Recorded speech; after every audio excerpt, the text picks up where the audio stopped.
clinic information system, right? That's what you built the last time. Yes. All right. So you already have done for this project, right? Yes, I do. Yeah. And I know you've already scripted out this project too, as well, right? Yes. Yeah. So this project, or probably your fourth project, is based on how to effectively use sequence and identity, right? Yes. So you have re-script your project and implemented sequence and identity. Is that the case?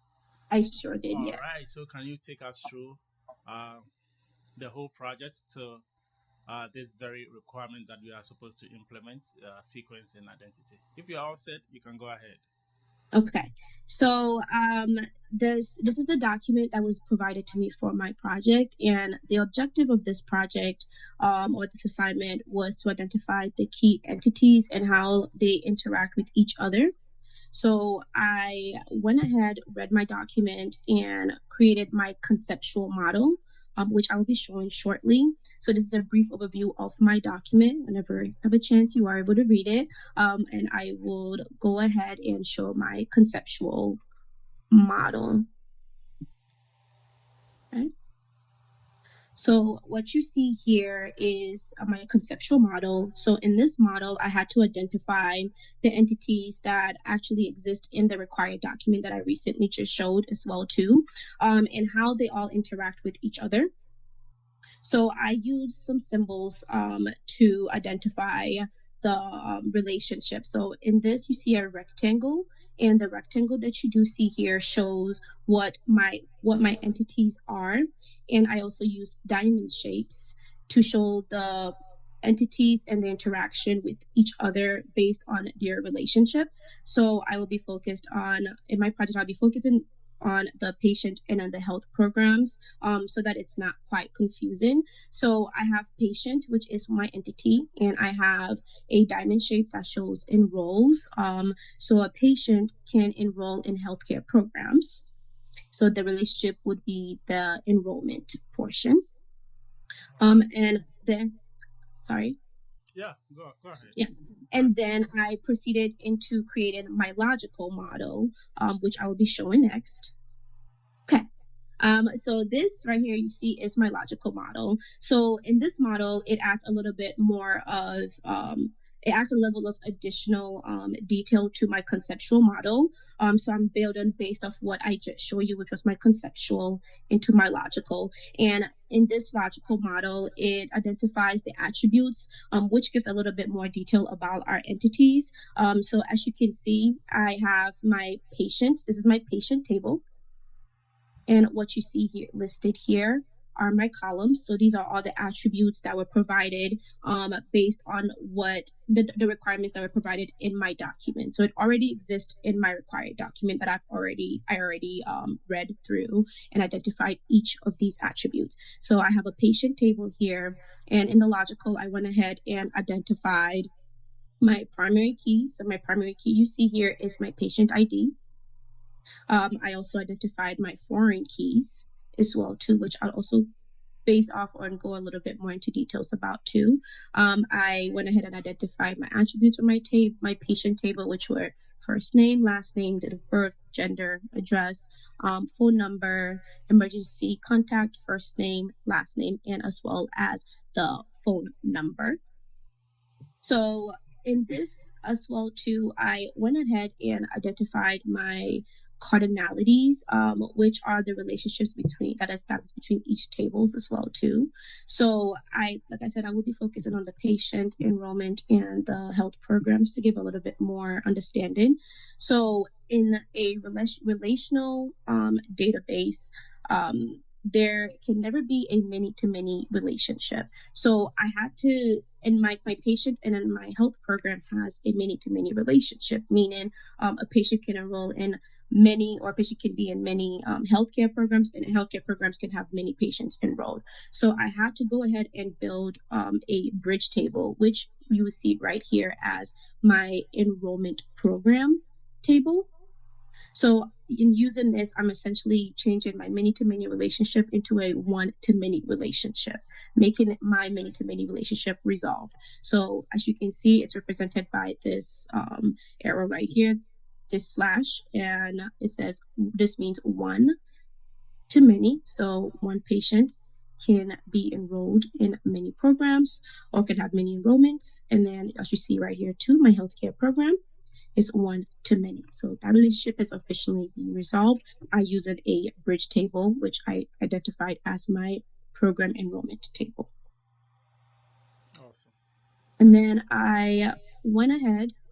So that was my main, I'm just focusing on this arrow, but as you can see overall, I went ahead and identified each of my primary keys, my attributes, my foreign keys as well too, and as well as identifying and making sure that there's an established relationship between my parent table and my foreign keys to establish referential integrity. So I'm able to, for my appointment table, I have patient ID here, which I can reference if needed. If I need to find additional information, I'm able to reference it to my base table, which is my patient table. And that was what establishes the referential integrity because I'm able to reference it back to its base table. My next step was to identify my physical data model, which you see here. So I did this through my SQL workbench, and I'm still learning to use the workbench. So please bear with me. So in this physical data model, it also adds an additional level of detail to my already formed logical model. So in this form, I added my constraints, I added defaults, I added check constraints, which I'll also show you as I script it, but this can all be identified in my data dictionary, which I will also be going over as well too. So I went ahead, like I did discuss, constraints were identified, defaults, as well as my attributes, which were just all built in based off my logical model. So this is essentially the blueprint that I'm going to use to create my database that I will be scripting. So as you can I could see the cardinality, I could see dashes. Yes. Instead of solid lines. What Yes. happened? So I am using a MacBook, so my vertical toolbar was missing. So I had to figure out how to create my cardinalities in a different way than everybody else in my class. And the only option that I was given were dashes. So this shows that it's a partial dependency. However, I do know that it's supposed to be solid lines, like you saw in my logical, which will establish that it is fully dependent on a table. Yes, yeah. But this was the only option that I did have. So I did also make sure to explain that to Mr. Daniel as well too, because Right. So yeah, the because dashes depicts optional occurrences, yes, and the solid depicts a mandatory occurrence. Or yeah, so that's fine. We can get that resolved in the future. okay. Perfect. And then, so I just went ahead and built off of my logical. I did also note some errors that I did make as I continued to script my as I continued to script. So I did realize that in my appointment table, I have this data type named named, but I realized that that is not accurate for an SQL server data type. So I had to go ahead and change it to varchar, which would be you know which I went ahead and did during my scripting. However, I didn't implement it here to show that, we're all still learning, and this was what my process was as I was still going through it. So, this is your 6th week, so yes. So this is also my physical data model. Then I also went ahead and created my data dictionary. So my data dictionary shows a list of my data columns in each of my table and the description of each piece of data and what it means. So it shows the rules, which are the check constraints that I have, my defaults, also shows my assumptions and explains each and everything so that it is easier to understand if anyone wants to reference, if it needs to be referenced back.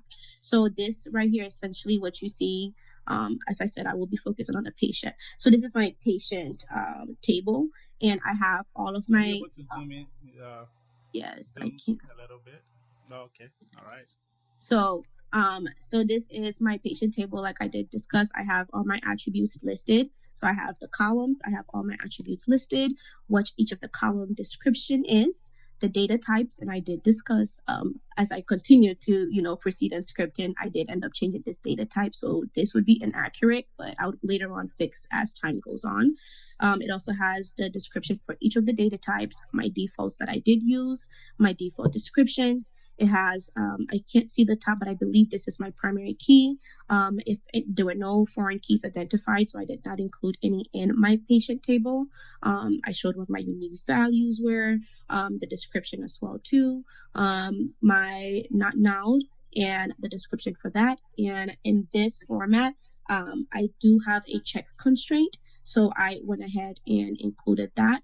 The only thing that I also did know that I made a mistake, I did need to include something called preferred not to say. When I was scripting, I realized that because I did also include a default when I was scripting, which I'll also go over once I show my scripted tables. It also shows the constraint descriptions and then what assumptions I made while creating my project.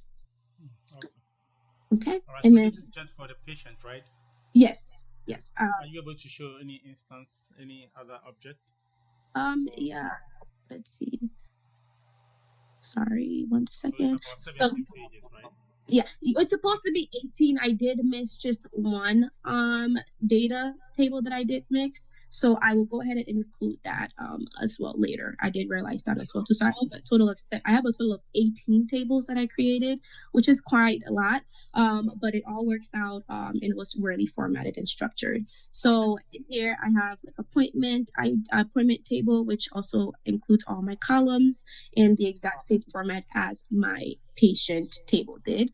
You can see the exact same thing was completed for my provider. I have a provider table, which follows the exact same format, identifying each and every one of my my data as well too, and describing what each of this means in my data dictionary. And it goes on for about 17 pages. I'm okay with sharing if needed. No, sure. I think it's okay. You can proceed from here. We're good. Perfect. So now I'm going to show you how I went ahead and scripted. I just have to make sure that my backup is running. Okay. 1 second, please. So sorry about this. Oh, that's fine. Okay, perfect. It is up and running. Okay, so in this, I'm just going to show. So I went ahead and created, to begin, I went ahead and created a database. So what you see right here is my community clinical management system database. And I went ahead already and created my 18 tables, which I will be showing. So I have my appointment, care plan, clinical notes, everything you see here in my connection panel are all my tables that were created, and it is 18 tables. Nothing was missed. So in this, I went ahead, while creating it, I'll just go ahead and identify and show what I did with my patient table. So I typed in while scripting create table patient. I identified each of the columns that I'm building off my logical data model while scripting as well too. So everything you see in my physical data model, you see scripted here. So a quick question: which SQL category does the create command belongs to? It belongs to the data dictionary language. Can you come again? Can you give that another try? You said which SQL category does the create command belong to? Is the DDL. That's the data dictionary language. Data definition language. Data definition language. Oh, I'm so sorry. Yeah, DDL, data definition language. Yeah. Sorry. Yeah. So mostly, yes. It's just a abbreviation. So you get used to it as we proceed. Data definition language. So sorry about that. And I went ahead and create my table, included all my my columns as well too. And I am going to go ahead and so I already executed this table, so that's why you see that it is already showing up here in my connection panel. So if I were to go ahead and run it again, right here. Yeah, that is already created. So Yeah, so it's already created. So in my project, so we before wanted you to proceed, can you tell us what is going on line 7? line 7. Yes, I sure can. So like I discussed, I have gender right here, and I additionally added a default. So what is happening here that you are seeing is in my gender table, I have my data type, and then I also have a default value, a default constraint right here as well too. Let me see. You were able to see it, correct? Yep. Okay, perfect, perfect.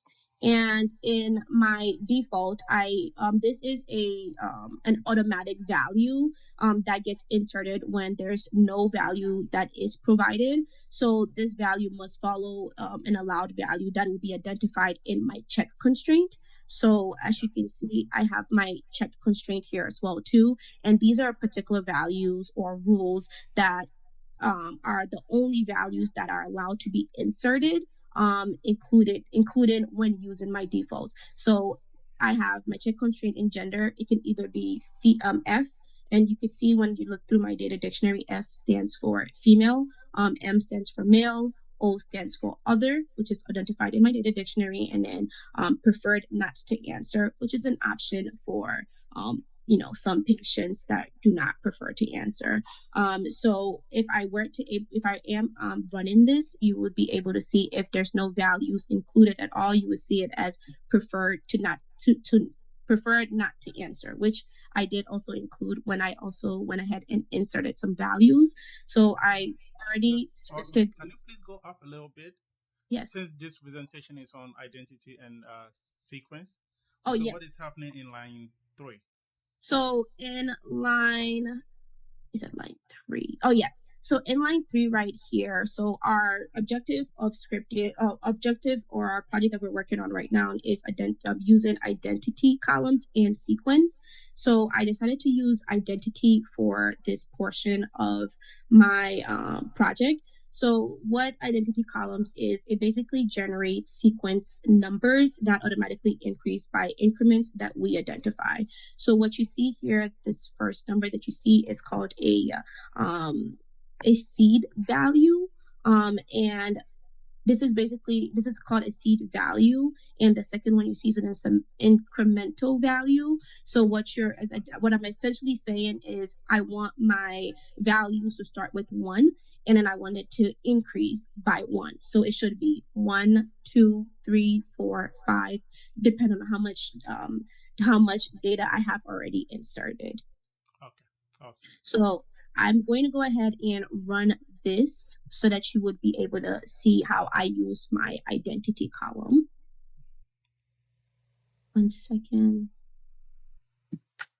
So I would type in, so usually it would be, it is select from my database. And my database that I am going to be selecting from is my patient. So I would just go ahead and type patient. 1 second. Yes, so patient is an object, it's a database object. So the DBO is a system uh, object. If you have not defined a schema, by default you get DBO as your system schema. So that DBO is called database object. and Yes. and the So select command, the SQL category would be data management language, and I believe we just learned that yesterday. DML, that was Data yesterday. manipulation language, Yeah, yes. data And manipulation. That's correct. we just learned that yesterday, so I'm still getting used to it. But so it would be select, and then what you see The here star is the all. start means all, and then from is where I'm trying to identify where I want that data pulled from, which would be my database patient table. And the semicolon here just shows that this is the end of my format. So here we go. So what you see here at the bottom, right here, is my identity column. Like you did see, I did say that I wanted to be increased, or my increment should be by 1. So it is 1, 2, 3, 4, 5, which is correct. And it also shows my default. So remember, I did put a default for if no values are entered, it would show as preferred not to answer. So I also wanted to go ahead and show that as well too. So as you can see here, but these values were the ones that were entered for while creating or scripting. So that is my identity column. And then the last portion of the project was to use sequence. So I will go ahead and show. So I also went ahead and created a help program table as well too. As you can see, is also can be identified here. And in doing so, I decided to use sequence to complete this portion instead of identity columns because one of our requirements was to use sequence. So what sequence essentially is, it's a database object that helps generate unique values to identify the columns, such as the primary key. So what you see here is I am creating a sequence. So what you see here says number underscore gen, and this is the name of my sequence.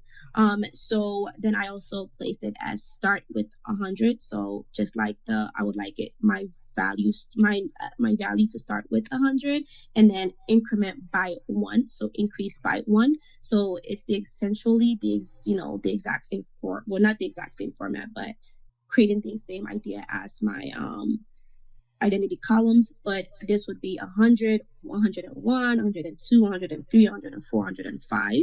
And this can also be found, one second, if you go to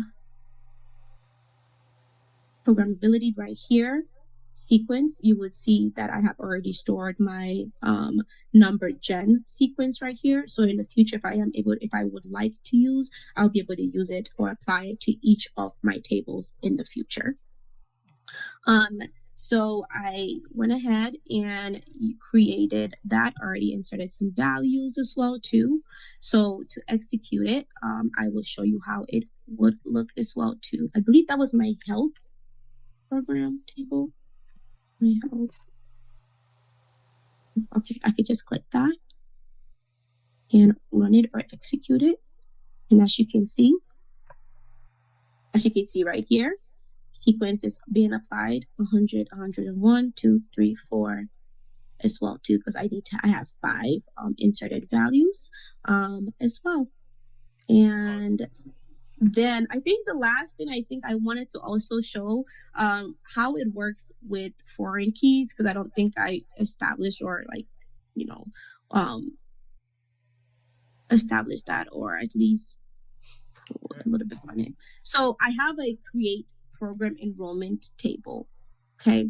And in doing so, I know that I have patient ID here. I have program ID here. And as you can see, this is to basically make sure that it is and a relationship is established so that it will be able to be referenced back to its base original table. So I'd go ahead and identify it because the foreign key is known as a constraint. So what you see here is how I formatted it. I put constraint foreign key underscore program enrollment, which is the name of my table.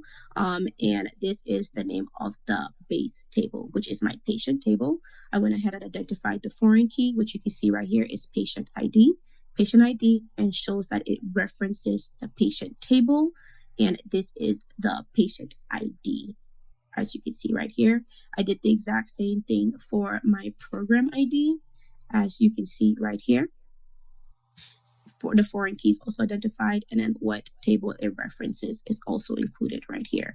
And that table is also already included. If you go to right here, you'll be able to see my, there it is.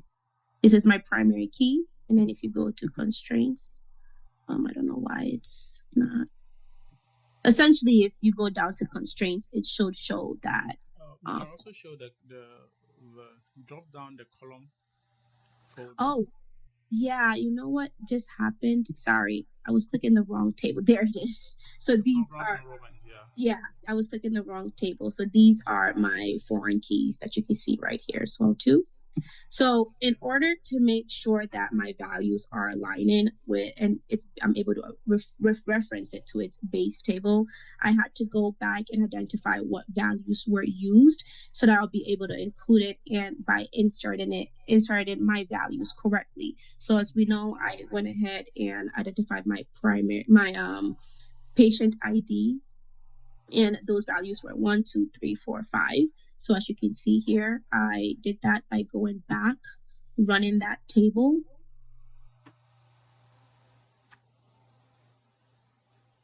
making sure that my values were correct. And I went ahead and inserted them as well too. And then I went ahead and did the exact same thing for my health program table, which I used my sequence for. And as you could tell, you could see it was 100, 101, 2, 3, 4, and I went ahead and included that as well too. So if I were to run this program enrollment table,